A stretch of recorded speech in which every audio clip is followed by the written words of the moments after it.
Youth achievers के एक और शुमारे में आप सबका खैर मकदम है। आज के प्रोग्राम में हमारे साथ एक ऐसी खातून है जो महज 15 साल से लिखना शुरू किया हुआ है। She is a writer, she is the author, she is a teacher और ये जूनी के नाम से काफ़ी मशहूर है।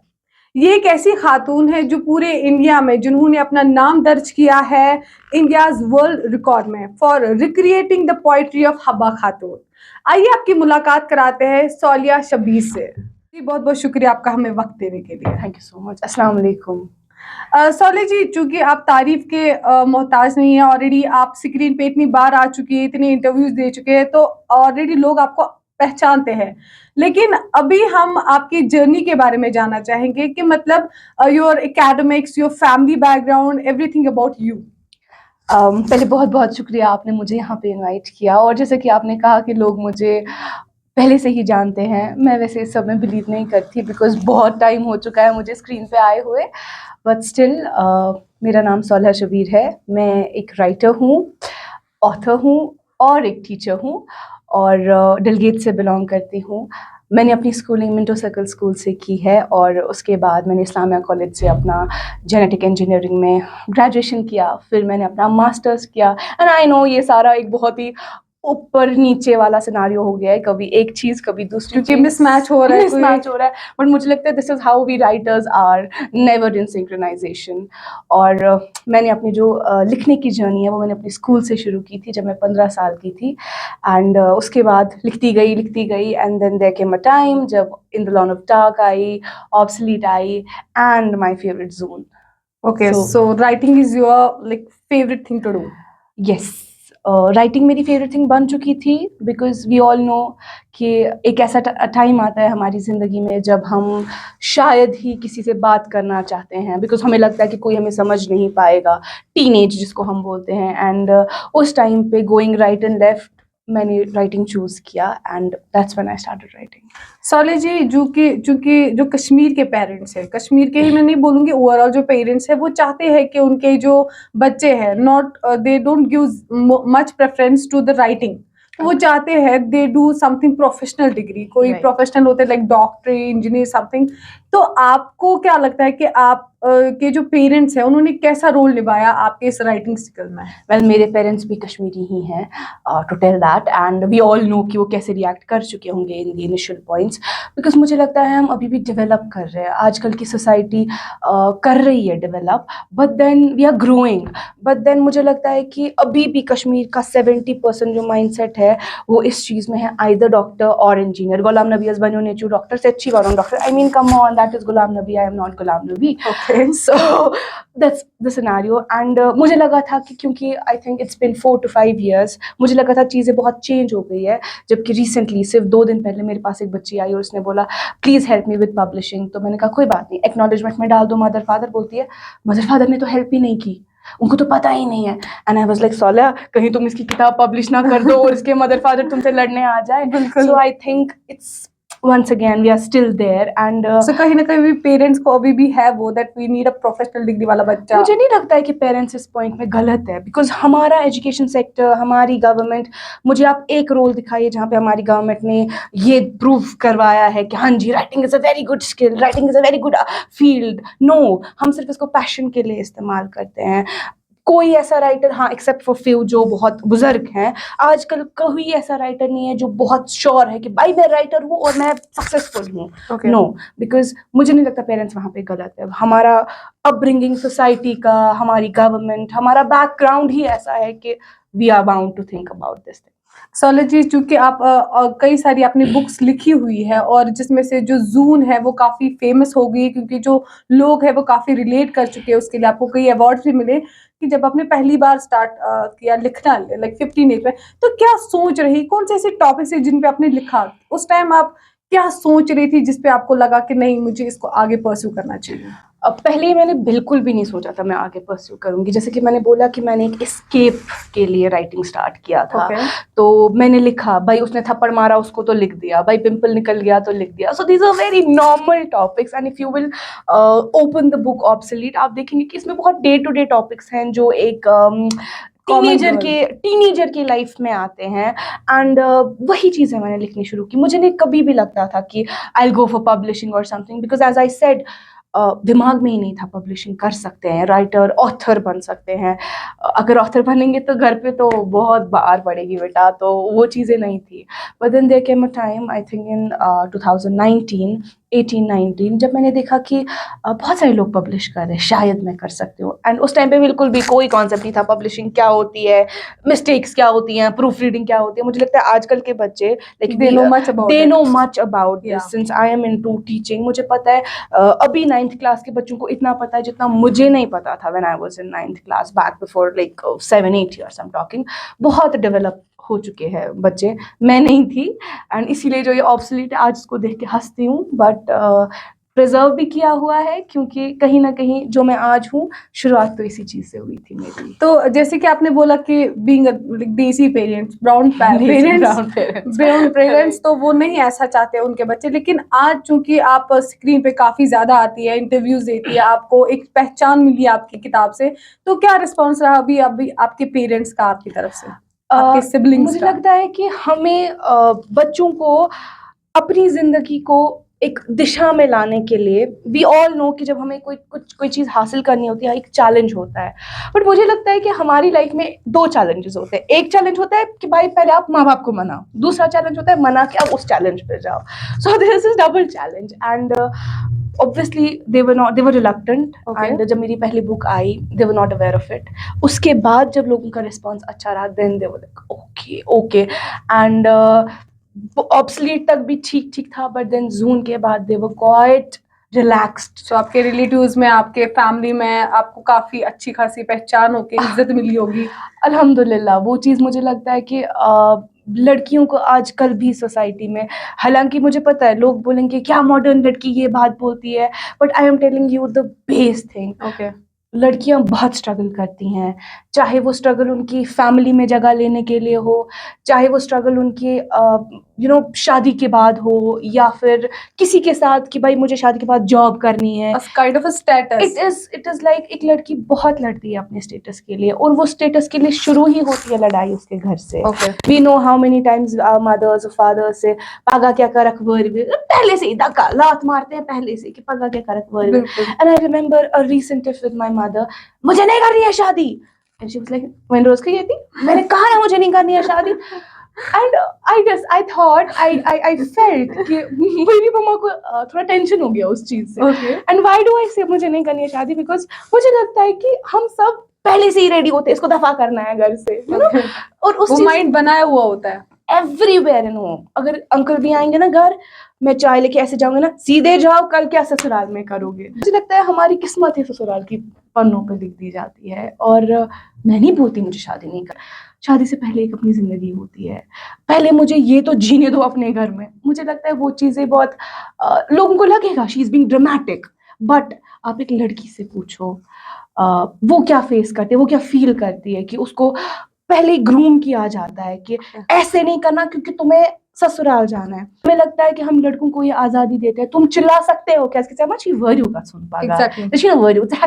एंड जब वो चिल्लाता है, आज वो माँ पे चिल्लाता है, फिर वो बहन पे चिल्लाता है, कल उसको लगता है कि भाई मेरा तो हेरिडिटरी हक है कि मैं अपनी बीवी पे भी चिल्ला। साले जी, आपको लगता है चूंकि आपने जो अभी तक की किताबें, आपने कई बार ऐसा बोला है कि मैं अपना लाइफ एक्सपीरियंस उसमें शेयर करती हूँ, तो आपको लगता है जो अब आपकी अपकमिंग जो बुक है वो कहीं ना कहीं इस चीज को रिलेट कर रही होगी अबाउट एम्पावरिंग द गर्ल, उनकी सोच, ऐसा कुछ आपको लगता है? आपको पता है जब से मैंने जोन लिखी है, मेरे दिमाग में बहुत सारे टॉपिक्स रहे हैं कि मैं किस बारे में लिखूं। अब मैं कल्चर के बारे में लिखूं, बिकॉज जोन ने मुझे so much to write about. There is so much to write. But अभी मुझे ये नहीं पता कि क्या मैं उसके बारे में लिखूंगी, लड़कियों के बारे में, या फिर लड़कियों से ज़्यादा जो इम्पोर्टेंट चीज़ें हैं समाज में, मुझे लगता है लड़कियों से ज़्यादा लड़कों के बारे में लिखना चाहिए, बिकॉज समाज बहुत खराब हो रहा है। और मुझे लगता है कि right parenting is missing, and right parenting towards boys is missing. So you are thinking of writing about it? I will write once I think I am very much pretty done with the content. I will write something. But मुझे लगता है कि since last 4 years मेरी life बहुत change हो गई है, because जब तक मैंने जून लिखी मैं घर से बाहर नहीं निकली थी. Okay. जून के इमीडिएट बाद आफ्टर 1.5 year मैं बाहर आई, मैंने सोसाइटी देखी, मैंने लोग देखे, मैंने कहा वो भी अटैक कर रहा है, वो भी अटैक कर रहा है, ये भी, अरे घर वाले अटैक कर रहे हैं. So this is where I have been a bit low. And मुझे लगता है कि वो चीजों को एनकाउंटर करने के लिए मुझे लगता है मुझे पहले उनको पुश करके ऊपर आना है. और ये तो आपको लगता है जो आप स्क्रीन टाइम पे आप ऑनलाइन आती है, मीडिया से बातचीत करते हैं, आपको लगता है कहीं ना कहीं वो चीज दबा रहा है उन चीजों को, जो सोसाइटी का प्रेशर है या पेरेंट का प्रेशर है, आप खुल के बोल पाती है, तो आपको लगता है कि दैट डोमिनेट्स? मुझे लगता है मैं आज उस स्टेज पे आई हूँ जहाँ मुझे कोई प्रेशर ही नहीं लगता है, बिकॉज मुझे लगता है मैं बोल दूँ बट क्या बोलूँ. एक चीज है ना जो मुझे बहुत गंदी लगती है, हम हंगतमंगे कमेंट कर देते हैं किसी पे भी, जो घर पे कुछ चल रहा होगा तो कमेंट ऑन समवन, कमेंट कर देते हैं, कुछ पोस्ट किया उस पे कमेंट कर देते हैं. मतलब वी डोंट इवन रियलाइज कि आपके एक कमेंट की वजह से सामने वाले की मेंटल स्टेबिलिटी पे क्या असर पड़ता है. और ये बहुत प्रेवलेंट है कश्मीर में. हमको as human beings we need to set boundaries to our this, to our this, to our this, to our everything. मुझे लगता है as society, be it man be it woman, we need to work on this. कि कहते हैं कि जहाँ पे name and fame होता है वहां पे हेट्रेड भी हो ही जाता है. तो आपने भी लॉट ऑफ क्रिटिसिज्म फेस किया होगा ऑन योर बुक, बिकॉज जो हबा खातून आपने लिखी हुई है वो आपने इंग्लिश में लिखी हुई है. हाँ. लेकिन जो हबा खातून है वो she was belonging from Kashmir. तो आपको नहीं लगता कहीं ना कहीं अगर आपने कश्मीर में कश्मीरी लैंग्वेज में लिखे होते तो लोग ज्यादा रिलेट करते, और maybe I feel that लोगों ने आपको बहुत काफी ट्रोलिंग भी की होगी? अल्हम्दुलिल्लाह ट्रोलिंग मुझे बहुत कम हुई है as compare to what I see. मुझे बहुत कम ट्रोलिंग हुई है. Okay. And that doesn't mean कि ट्रोलिंग नहीं हुई है. एंड ट्रोलिंग भी सिर्फ इसी चीज पे हुई है कि व्हाई इन इंग्लिश. 10 में से आपके हिसाब से कितने लोगों को, आजकल के बच्चों को कितने Two को or कश्मीरी या 2 और 3? इट मीन्स कि हम कश्मीरी सिखा नहीं रहे. जब बच्चा हमारे घर में होता है हम क्या बोलते हैं? Get up, how are you, Exactly. what are you doing, yes baby, come on, call your mom, call your pops. We do all these things. Yes, है we ना? do. वाई? बिकॉज हम बेसिक से ही उनको अंग्रेज बना रहे हैं. और अब आप चाहती हैं कि मैं किताब कश्मीरी में लिखूं ताकि वो पढ़े ना? नो. मैंने इसलिए इंग्लिश में लिखी ताकि, क्योंकि मुझे पता है मुझे कश्मीरी, मैं तो लिख दूं कश्मीरी में थोड़ा बहुत टूटा फूटा, वो एडिट हो जाएगा, बट पढ़ेगा कौन? तो इसका ये मतलब नहीं है मैं इंग्लिश को प्रमोट कर रही हूँ. Getting into the education sector, मैं रिक्वेस्ट करती हूँ कि हम हमारे कश्मीरी लैंग्वेज पे इतना फोकस करें कि कल को कोई भी सौलहा को कश्मीरी में जून लिखनी पड़े, ना कि इंग्लिश में. ये जून तो मैंने इंग्लिश में लिखी है, बट कहीं ना कहीं गिल्ट तो है. बट गिल्ट का करूँ क्या? When I was writing it, मैं तो आइडियाज कश्मीरी से ही ले रही थी, बट लिखा नहीं है सच कश्मीरी में. बिकॉज, और मैंने अपने बहुत सारे इंटरव्यूज में यही बोला है कि क्योंकि मुझे इंग्लिश का हेल्प लेना पड़ा कश्मीर को प्रमोट करने के लिए, आगे चल के ऐसा ना हो कि सबको सिर्फ इंग्लिश ही करना पड़े. Me being in education sector, there are like we are not allowed to talk in Kashmiri, we are not allowed to, even we are not sometimes allowed to use bilingual method of Hindi and this, because we are an English medium, we have to talk in English. And what I do particularly, मैं जब पढ़ाती हूँ ना, बीच में मैं एक बारी कोई कश्मीरी में बोल दूँ, ठीक है, बच्चों को, so that they relate to me. You know, ऐसा नहीं है कि मैं अपने कोड ऑफ कंडक्ट से हट रही हूँ, बट मैं बीच में स्लिप कर लूँ कश्मीरी में. द रीजन बीइंग कि मुझे उनको ये भी बताना है, भाई मैं भी कश्मीरी हूँ, we are not forgetting Kashmiri. और ऐसा नहीं है कि मैं उनको बोलूँ हम सिर्फ कश्मीरी में बात कर रहे हैं. Do you believe Kashmiri language कहीं ना कहीं अपनी पहचान खो रही है because of the English medium? इसमें बिलीव क्या करना है? दिस इज समथिंग जो हम सबको पता है, जो छोटे बच्चे को भी पता है कि कश्मीरी अपनी पहचान खो नहीं रही है, कश्मीरी अपनी पहचान खो चुकी है. और मुझे लगता है कि हमारे बुजुर्ग बोलते हैं ना, कशीर छो बुजुर्गन हुंद दुआ. मे बसान पज पे बुजुर्गन हुंद दुआ, तिकाज कि अवै कशीर वुन ते जिंद. वो फीलिंग नहीं आती है, बिल्कुल भी नहीं आती है, कहीं नहीं, ना हमारे ड्रेसिंग्स में आती है. मेरी ही देख लो, I am not denying that fact. ना हमारी ड्रेसिंग में हम कश्मीरियत रखते हैं, ना हमारे बोल चाल में. इखलाक तो हम शायद भूल ही चुके. अशनाज ना तौर तमीज कहीं तहजीब छुई ना. ऐसे बड़ों की इज्जत करना, टीचर्स की इज्जत करना. Me being a teacher today मुझे लगता है कि क्यों ही हूँ, क्योंकि मैं एजुकेशन सेक्टर में आई, बट अब टोटल डिफरेंट हो गया. और मुझे शर्म आती है ये बोलते हुए कि हम तबाही की ओर जा रहे हैं अगर हम ना सॉलिड जी, रुके। यू बीइंग आप एजुकेशन सेक्टर से वाबस्ता रखती है, तो आपने कई बार अपनी, क्योंकि राइटर का अपना एक परसेप्शन, एक ऑब्जर्वेशन होता है, लेकिन बीइंग अ टीचर उनका भी अपना एक परसेप्शन होता है, तो आपने क्या कुछ ऑब्जर्व किया है जो यंग जनरेशन है, यंग बॉयज गर्ल्स है, बच्चे हैं, उनमें? आपने सुना है अपने पेरेंट्स से ये दिस भट मास्टर, एग्जैक्टली। और आपने मैं वनता अख भट युस आज दरबदर छु, मैं वनता अख भट युस आज दर परमुत लिखमुत दरबदर छु, वेरी रेयर, या बिकॉज भट मास्टर उस आसान युस बच्चस उस सड़की पे वुचान, ऑल्दो सड़क was not a school, it was not your it boundary, was just सड़क मुझे क्या यार गिरे, भट मास्टर उस खखरी हाँ, आना बिल्कुल बड़ा खौफ होता था। खौफ होता था मास्टर का। आज अगर आप ऐसा करते हैं ना, यू आर नॉट अलाउड। और मुझे लगता है कि मैंने जो सबसे बड़ी चीज ऑब्जर्व किया ना, हम बहुत टीचर्स बहुत कोशिश करते हैं बच्चों के लिए, बहुत करते हैं, मगर आजकल बच्चों के पेरेंट्स ही ऐसे होते हैं ना, you will be a parent tomorrow, I will be a parent tomorrow, I can not comment कि हम कैसे बनेंगे, नो कॉर्पोरल पनिशमेंट। क्यों ऐसा किया? हम बिल्कुल ऐसे स्कूल जाते हैं, हम ऐसे स्कूल जाते हैं, हम सिर्फ आते हैं, हम लेक्चर, और अगर आप बच्चे को ये बोलो ना कि क्यों कर रहे हो, आई नो पेरेंट्स का होता है ये कल वो। को पेरेंट आता है, वो पेरेंट बोलता है आपके टीचर ने मेरे बच्चे के साथ ऐसा किया। भाई टीचर को थोड़ी कोई घर का कोई मसला है जो वो निकालता है। मुझे लगता है जब तक टीचर बच्चे को सुधार रहा है ना, तब तक हम ठीक है। कि एक उस्ताद को उस्ताद के हक ही नहीं दिए जा Exactly. रहे हैं, उस्ताद को बोले हाँ तुमने मेरे बच्चे को मारा, बच्चे को पता है मैं कुछ भी करूंगा ना, मेरी माँ या मेरा बाप They'll सपोर्ट में, support me, और yeah. वो एज अ रिजल्ट उस्ताद की इज्जत नहीं करते हैं। आप सोचो हमारा समाज कहाँ है। ये बच्चे के दिमाग, टीचर बच्चे को बोलेगी कॉपी क्यों नहीं लाई, बच्चा बोलेगा भूल गया, टीचर बोलेगा गो स्टैंड इन द कॉर्नर, बच्चा जाएगा और यहाँ से कुछ अब्यूजिव वर्ड यूज करेगा। आप अब्यूज कर रहे हैं टीचर को, who is next God. Being in education, मैं एजुकेशन ज्वाइन ही किया इस चीज के लिए कि मैं अपना नॉलेज उनको दूं, उनके पास जो है वो लूं, बट मुझे लग रहा है कि it's all together a different game. Okay. And I remember someone told me, तुम अभी नई टीचर हो ना, तुम्हें अभी जज्बा है, हम जज्बा है, हम कर रहे हैं, किसके लिए, बच्चों बच्चे के। जो ले जब नहीं सकते। बच्चे ले ही नहीं रहे और बच्चों को लग रहा है कि भाई she is rude, she is this, we can do this, we can do that. अगर मेरी टीचर मुझे डांटती ना, मैं घर पे नहीं बोलती, क्योंकि Obvious सी बात है, उस मुझे टाइम का रोल कुछ और मुझे था।